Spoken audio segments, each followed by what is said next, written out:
We've got a couple clips of JD Vance speaking in Pennsylvania and making an absolute fool of himself like he often does, and then a bonus clip at the end as well. But as far as JD's part goes, it's over an altercation that we'll get into where the Trump campaign very much so broke federal law, but JD also tries to land an attack line on Kamala that falls well short, like most of the ones that MAGA has tried. So let's start there.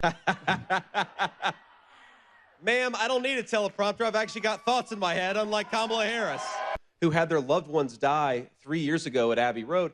They had... So a couple things I want to note here. He literally laughs like he's reading the words ha ha ha on the teleprompter. It's so awkward and robotic, and you can just tell it's forced. Second, Abbey Road, you mean the Beatles album? They died at the Beatles album? That's kind of weird. Is this what happens when you actually have thoughts and go off the teleprompter? Did he mean Abbey Gate in Afghanistan? Maybe he needs the teleprompter more than he thinks. I mean, good job messing up mere minutes after pretending that you don't need a teleprompter. That's just great stuff there, JD. And Kamala, as we've covered, has taken reporters' questions numerous times now, answered them perfectly, like did amazing, didn't ramble, didn't mess up words like JD, like the rambling like Trump, didn't say anything delusional, like the Revolutionary War was won by controlling the airports. I wonder who said that. She's now sitting down tonight with Dana Bash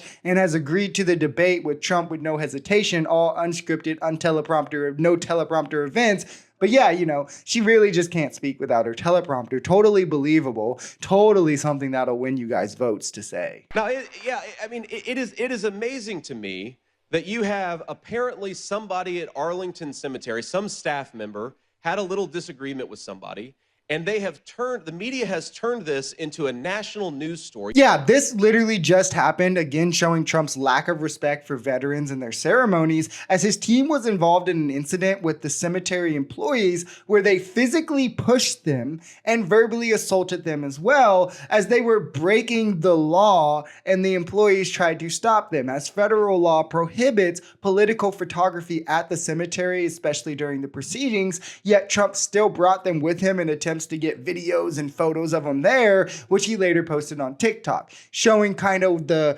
game of the whole reason he went in the first place, because Trump was willing to break federal law to use dead veterans as a political stunt, which is disgraceful and sad to say the least, and he's willing to assault someone, to go so far as to do assault to anyone who tries to get in his way. Which, by the way, I want to note here, 64 troops died in Afghanistan under Trump. Trump never visits their graves, never reaches out to the families, never mentions them in his speeches, never has their families at events, anything like that. But because he can use this specific 13 as a cudgel against Biden, he will do all the photo ops that he wants with them. He'll show up to the cemetery and break federal law to get clips of him honoring them after, assaulting the workers at the cemetery who care for their graves and things. But it just shows the gross way that he actually just views veterans as nothing more than political pawns that can be used to help them. And their deaths are just things that can forward him. And if they can't, he doesn't care about them. I mean, he had soldiers who were killed in retaliation for his reckless attack on General Soleimani. Never visits them, never mentions them in speeches, never has family at his events. It's clear again what the game plan is for him,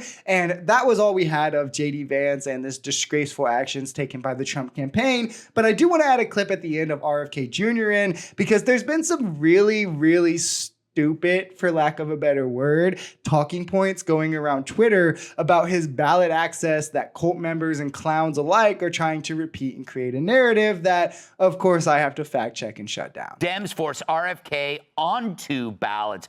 Kat, this is really interesting. He wanted his name off so it wouldn't screw Trump out of votes, but the Democrat Secretary of State in Michigan, your state, and Wisconsin Elections Commission are denying his request to be removed. So basically, He wants his right not to run for president to be respected, and they deny it.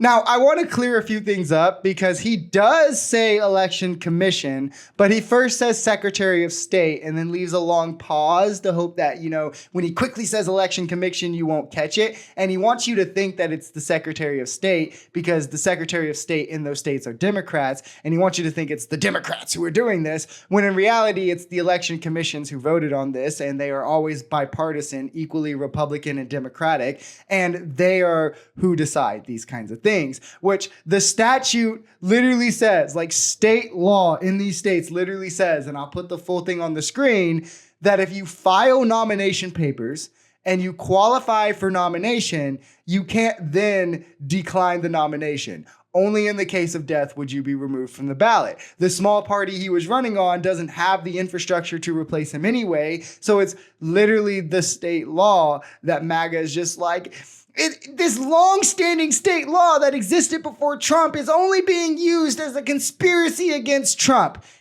It makes a lot of sense. It's totally believable, guys. You know, it was also just affirmed bipartisanly by election commissions.